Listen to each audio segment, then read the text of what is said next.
பாத்தியா? வாழ வேண்டிய என் பிள்ளைய இப்படி அநியாயமா வாரி கொடுத்துட்டு உட்காந்துருக்க.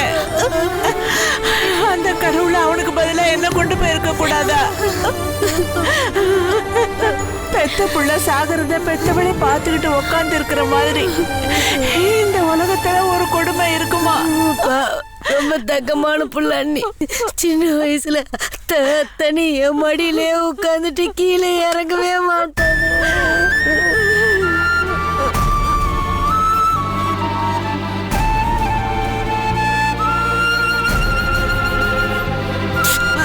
இந்த கையால எத்தனை நாள் அவளுக்கு அதிரசம் சுட்டு கொடுத்துருக்கேனே. என் பிள்ளைக்கு இப்படி ஒரு நிலைமை ஆகி போச்சு. இப்படி பறி கொடுங்கறதுக்கா இவ்வளவு கஷ்டப்பட்டு வளர்த்தேனா? கூட பிறந்தவங்க 2 ஆம்பளை பசங்க, இவ்வளவு சொந்தம் உறவெல்லாம் இருந்தோம் ஒரு போலீஸ்காரன் கையில அடி வாங்கி இப்படி மனசொடைஞ்சு போய் பண்ணிட்டானே என் புள்ள.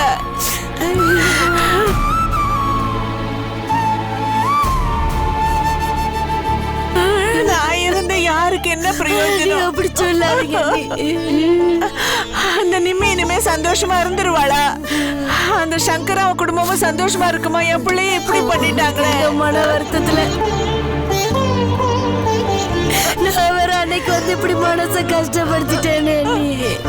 நான் நம்ம பிள்ளை தானே, நம்ம சொன்ன கேட்டுக்கிடுவானேன்ற பாசத்துல தான் அவன்கிட்ட சொன்னேன். நீ தப்பா எடுத்துக்காதீங்க, நீ மன்னிச்சிருக்க.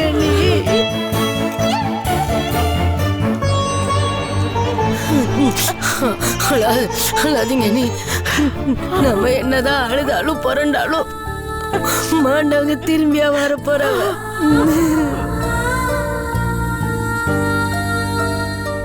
இனிமேல் இருக்கிற 3 பிள்ளைகளும் முகத்தை பார்த்து உங்க மனசை தேத்திக்கங்க அண்ணி.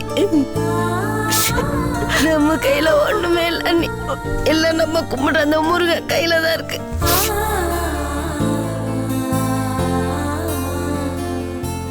நான் கும்பிடாத சாமியா? அதுவும் சேர்ந்து தானே இந்த கொடுமையை பண்ணிடுச்சுமா. என்ன சாமி, என்ன பூதம், எல்லாம் வெறுத்து போச்சு எனக்கு. ஐயோ அண்ணி, அங்க பாருங்க, பொறப்பு இறப்பு நம்ம கையிலயா இருக்க நீ. ஒண்ணுமே இல்ல. இவன் சாவு எங்க கையில இருந்துச்சு அம்மா. அந்த சங்கர் கொஞ்சம் விட்டு கொடுத்திருந்தா, அந்த நிம்மி இன்னும் கொஞ்சம் திடமா நம்பிக்கையா பேசி இருந்தா, இன்னைக்கு என் புள்ள இந்த நிலைமைக்கு ஆயிருக்க மாட்டானே.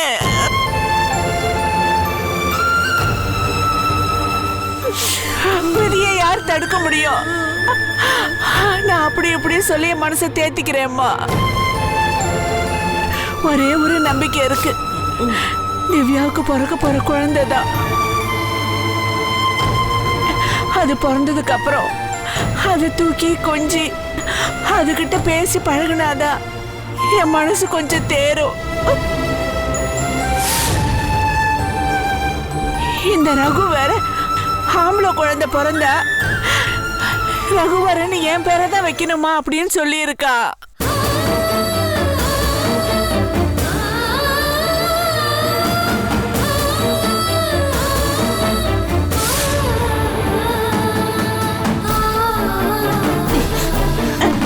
சுந்தரி, அதுக்கு நீதான் எப்படியாவது மனசு வைக்கணுமா?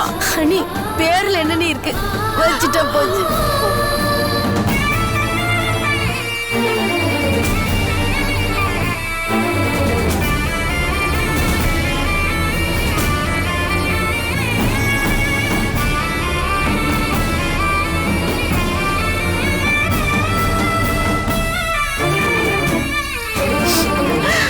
ஏம்மா மருமோளே, இங்க பாரு, உங்க அம்மா ரொம்ப வேதனையில இருக்காங்க. அவங்களுக்கு நீதாம்மா ஆறுதலா இருக்கணும். உன் முகத்தை பார்த்துதான் அம்மாவோட மனசு கொஞ்சம் ஆறுதல் அடையும். அம்மாவுக்கு கொஞ்சம் அனுசரணையா கூட இருந்துக்கம்மா. இப்போ உன்னை அந்த வீட்டுக்கு வாமான்னு சொல்றதுக்கு எனக்கு வாய் வரலம்மா. இனிமேல் உனக்கு வளகாப்பு நடத்தி பிரசவத்துக்கு உன்னைய இந்த வீட்டுக்கு தான் கூட்டிட்டு வரணும். அம்மா, அதனால இங்க பாரு, பிள்ளை தாச்சு பிள்ளை இந்த நேரத்துல எதுக்கு அங்கிட்டு இங்கிட்ட அலைஞ்சுக்கிட்டு? அவளுக்கும் கஷ்டம், அலைச்சல். இந்த பாரு, அண்ணிய பாத்துக்கிறதுக்கு கூட ஒரு ஆள் வேணும்ல. அவங்க வேதனைப்பட்டாவுன்னு வச்சுக்கையே, அவ கொஞ்சம் ஆறுதல் சொல்லுவா, எங்க அண்ணி கேட்டுக்கிடுவா அவ. அதனால அவ பிரசவம் வரைக்கும் எங்க அண்ணிக்கு ஆறுதலா அவ இங்கேயே இருக்கட்டும். ஐயா அம்மா, என்ன உளறிட்டு இருக்க? இதெல்லாம் வீட்டுல இருந்து கிளம்பும்போது பேசவே இல்லை, இப்ப என்ன புதுசா ஆரம்பிச்சுக்கிட்டு இருக்க? இங்க பாருடா, எங்க அண்ணி படுற கஷ்டத்தை பார்த்து எனக்கு மனசு பொறுக்கல. அதனாலதான் சொல்றேன், அவ இங்கே இருக்கட்டும்.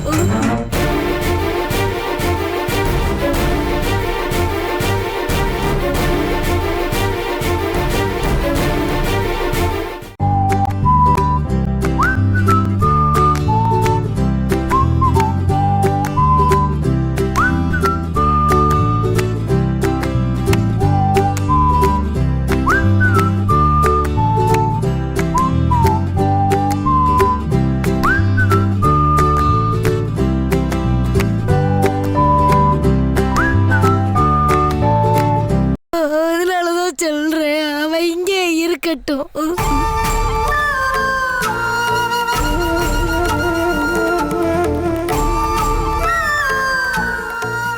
இதெல்லாம் அப்புறம் பேசிக்கலாம். இல்லையா, எனக்கு வீட்ல இருந்து வரும்போது அப்படியெல்லாம் ஒரு எண்ணம் தோணவே இல்லை.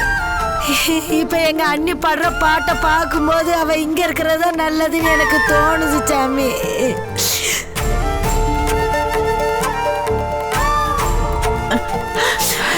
சுந்தரி, நீ சொன்னதுக்கு அப்புறம் எனக்கு மனசுக்கு கொஞ்சம் ஆறுதலா இருக்குமா. அத்தை, அம்மா இப்படிதான் உளறிட்டே இருப்பாங்க. உங்களுக்கு எதுக்கு சிரமம்? நீங்களே பாவம் பெரிய துக்கத்தில் இருக்கீங்க. இந்த நேரத்தில் பிரசவம் அது இதுன்னு உங்களுக்கு எதுக்கு வீண் சிரமம்? ஏன் மாப்பிள்ள, எனக்கு ஒரு கஷ்டம்னா என் பொண்ணு இங்க என் கூட ஆறுதலா இருக்க கூடாதா? அதுவும் சாதாரண துக்கமா? இல்லத்த, அது உனக்கு அரிசி கணக்கை எழுதி எழுதி பொம்பளைங்க மனசுல இருக்கிற கஷ்டம் வேதனை எதுவுமே தெரியாம போயிடுச்சு போல இருக்கு. அவன் கிடக்கிற அறிவு கெட்ட பையன், அவனுக்கு நல்லது கெட்டதுன்னு எது தெரியும்? நான் எடுக்கிறதா முடிவு. நீ அம்மா வேண்டாமா, நீ போறப்பா சரியில்லை. திவ்யா, நீயே சொல்லு. அவ என்னோட சொல்றது? உங்க கல்யாணமே நான் முடிவெடுத்துதான் நடந்துச்சு. அப்புறம் அவகிட்ட கேட்டுட்டு இருக்க? அவ இங்கதான் இருப்பா. அண்ணி மாப்பிள்ள, திவ்யா இங்கே இருக்கட்டும் மாப்பிள்ள. வேணும்னா நீங்களும் திவ்யாவோட பிரசவம் வரைக்கும் இங்கே இருந்திருப்பா. அத்தை, அவ இங்கே இருக்கட்டும், நான் அப்பப்போ வந்து பார்த்துக்கிறேன். சுந்தரி, நீ சொன்ன மாதிரி கொஞ்ச நாளைக்கு திவ்யா இங்கே இருக்கட்டும்மா. என் பிள்ளைய இழந்த துக்கத்தை என் பேரனாவது வந்து தொடக்கிட்டோம். அத்தை, நீங்க ஒன்றும் கவலைப்படாதீங்க. நீங்க சொன்ன மாதிரி திவ்யா உங்களை பார்த்துக்கிட்டோம்.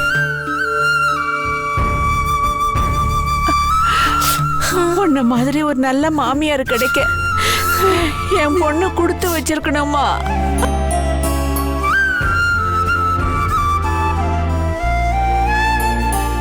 திவ்யா, உன்னை இந்த வீட்டுல விட்டுட்டு போகிறதுக்கு எனக்கு மனசு கஷ்டமா இருக்குமா? மகாலட்சுமி, நீ எங்க வீட்டுல இல்லாம எனக்கு அங்க ஒரு வேலையும் ஓடாது. உன் முகத்தை பார்க்காம நான் எப்படிதான் இருக்க போறேன்னு தெரியல.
மனசுக்கு ரொம்ப கஷ்டமா இருக்கு மாமா. இதெல்லாம் நடந்திருக்க கூடாது, ஆனா நடந்துருச்சு. ரகு இப்படி ஒரு கோழத்தனமான முடிவு எடுப்பான்னு நான் நினைச்சு கூட பார்க்கல. ரகு நிம்மியை கல்யாணம் பண்ணிக்க கூடாது அப்படின்னு மட்டும்தான் நான் நினைச்சேன். ஆனா ரகுக்கு இப்படி ஒரு முடிவு வரும்னு சத்தியமா நான் நினைச்சு கூட பார்க்கல. உங்க தம்பியை இழந்துட்டு நீங்க நிக்கிறீங்க. எனக்கு என்ன சொல்றதுன்னு தெரியல. என் மேல எந்த தப்புமே இல்லை மாமா. அதே மீறி தெரியாம நான் தப்பு பண்ணியிருந்தேன். தயவு செஞ்சு என்ன மன்னிச்சிருங்க மாமா. யாரை மன்னிச்சு என்ன சங்கர் பிரயோஜனம்? நாம நினைச்சிருந்தா தடுத்திருக்கலாம். நீ நாம எல்லாருமே படிச்ச முட்டாளா இருந்திருக்கோம். ரகு செத்துட்டாங்கிறது என்னால நம்ப முடியலங்க. அவன் தாங்க என் எப்பவுமே அண்ணின்னு உரிமையா பேசுவான். நான் கூட ஒரு உரிமையோட தான் அவனை கண்டிச்சு. சங்கர் மாதிரி அவனும் எனக்கு இன்னொரு தம்பின்னு தான் நினைச்சேன். நிம்மி வேஷம் குடிச்சது கூட ஏத்துக்கலாம், உலக அனுபவம் இல்லாத பொண்ணு. ஆனா நம்ம ரகு படிச்சவன், அதுவும் காலேஜ்ல ப்ரொஃபஸரா வேலை பார்த்தவன். அவன் இப்படி ஒரு முட்டாள்தனமான காரியத்தை செய்யலாமா? ஹேய், இங்க பாரு, நான் அப்படி சொன்ன உனக்கு என்னையா? நீ வேலை பார்த்துட்டு போ, என் விஷயத்துல தலையிடாத. யோ, மனிதாபிமானம் வேணுயா. யார்கிட்ட என்ன கேட்கறோன்னு ஒரு விவசாய வேண்டாம். சரிதான், போட திருட்டு பாயல ஃப்ராடு. மாமா என்ன கலாட்டாங்க? நல்ல மாப்பிள்ள பாத்திருக்கியா? இதெல்லாம் உனக்கு வேணும்யா. அவன் என்ன கேள்வி கேட்கறான் தெரியுமா? என்ன பிரச்சனை உங்களுக்கு? எதுக்கு தேவையில்லாதெல்லாம் பேசிட்டே இருக்கீங்க? மாப்பிள்ளைங்கிற முறையில் நேத்தி ஒரு நாள் நைட்டு இங்க தங்கினாரு, அதுக்கு போய் பேசிட்டே இருக்கீங்க. நீங்க எல்லாரும் நல்லாவே இருக்க மாட்டீங்க.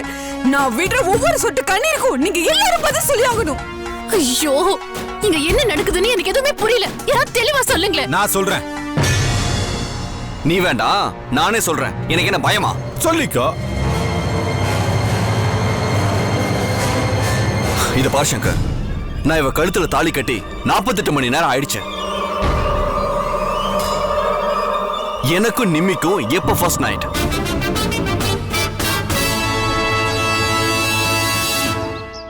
இத கேட்டா இவ ஓனு ஒப்பாரி வைக்கிறா. இவ என்னமோ இவளுக்கு சப்போர்ட் பண்ணிட்டு காச்சு மூச்சு கத்துறா.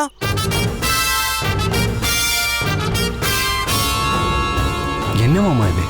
ஏன் நான் கேட்டதுல என்ன தப்பு?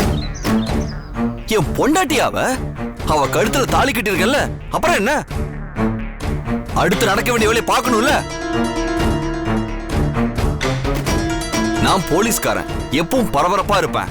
எனக்கு வழக்கமா 24 மணி நேரம் பத்தாது. ஆனா இந்த நேரம்னு பார்த்து என்ன சஸ்பெண்ட்ல உட்கார வச்சிட்டாங்க. ஓடிட்டு இருந்தவன் சும்மா இருந்த போர் அடிக்காத. எனக்கு டைம் பாஸ் ஆகணும்ல, அதனால முதல் இரவு உடனே வை, எங்களை ஹனிமூனுக்கு அனுப்பு.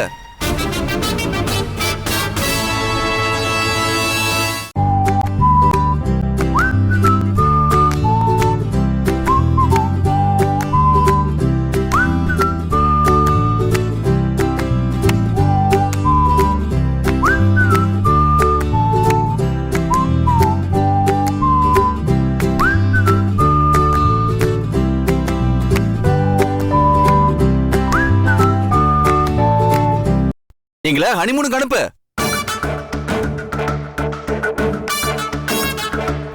இத மறுபடியும் எப்ப டியூட்டிக்கு கூப்பிடுவாங்கன்னு தெரியாது. திடீர்னு கூப்பிட்டு நான் போய் ஆகணும்ல.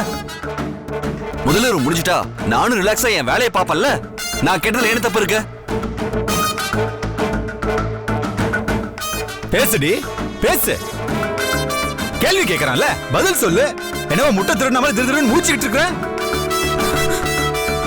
இங்க பாருங்க, முந்தா நாள் தான் இவ விஷம் குடிச்சு மயங்கி விழுந்தா. அவளை ஹாஸ்பிட்டல் கூட்டு போய் இப்பதான் காப்பாத்தி கூட்டு வந்திருக்கோம். அது உங்களுக்கே நல்லா தெரியும். அவ ரொம்ப வீக்கா இருக்கா. அவளுக்கு முதலிரவு நடத்துற அளவுக்கு உடல்நிலை சரியில்லை. ஒரு வாரம் கழிச்சு. அதெல்லாம் எனக்கு தெரியாது. அவளை யாரு விஷம் குடிக்க சொன்னது? என்ன கட்டிக்கிறேன்னு அவளே சொன்னால, அப்படியே விஷம் குடிச்சா? திம்புரு பிடிச்சவ அவஸ்தைப்படட்டும். எனக்கு அதை பத்தி கவலை இல்ல. இன்னைக்கு ராத்திரியே சாந்தி முகூர்த்தம் நடந்தே ஆகணும்.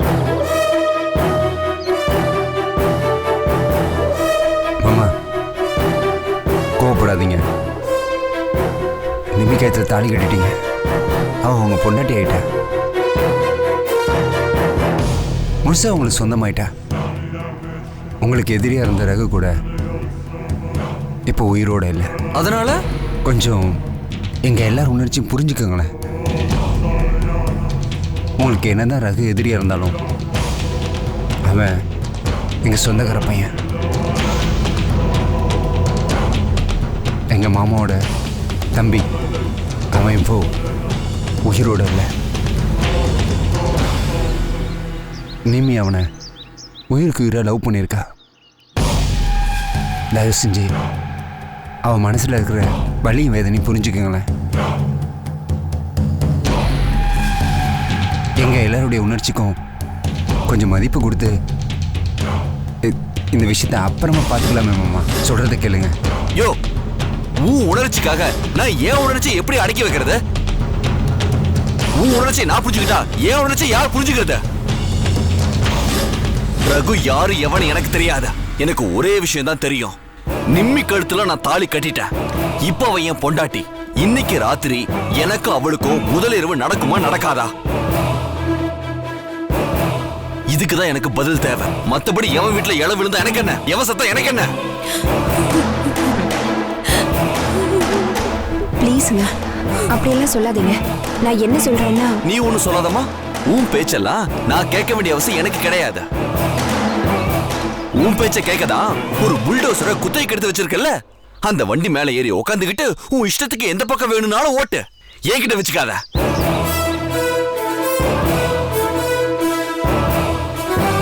உங்க எல்லார்கிட்டையும் நான் ஒண்ணு சொல்லிக்கிறேன். ரகு செத்தா அதுக்கு நாம யாருமே காரணம் கிடையாது. சூசைடு குற்றம்னு அதுக்கு தண்டனையே வச்சிருந்தாங்க. இத்தனை காலமா அதை இப்பதான் எடுத்தாங்க. அதனால அவன் தலையெடுத்து அவன் செத்தான். எனக்கு ரகு கதையே தேவையில்லை. அவன் பேரே என் காதுல விழக்கூடாது. அதனால இன்னைக்கு ராத்திரி எனக்கும் நிம்மிக்கு முதலிரவு நடக்கணும். நான் வீட்டுக்கு போயிட்டு திரும்பி வரும்போது முதலிரவு செட்டப் போட என் பொண்டாட்டி ரெடியா இருக்கணும். அதுக்கு நீங்க எல்லாரும் பொறுப்பு. அவ்வளவுதான். ஏ சங்கர், ஏற்பாடு பண்ண. இல்லன்னா நடக்கிறதே வேற. டேய் சங்கர், டேய், இப்படி அநியாயமா என் புள்ளைய கொன்னுட்டியாடா?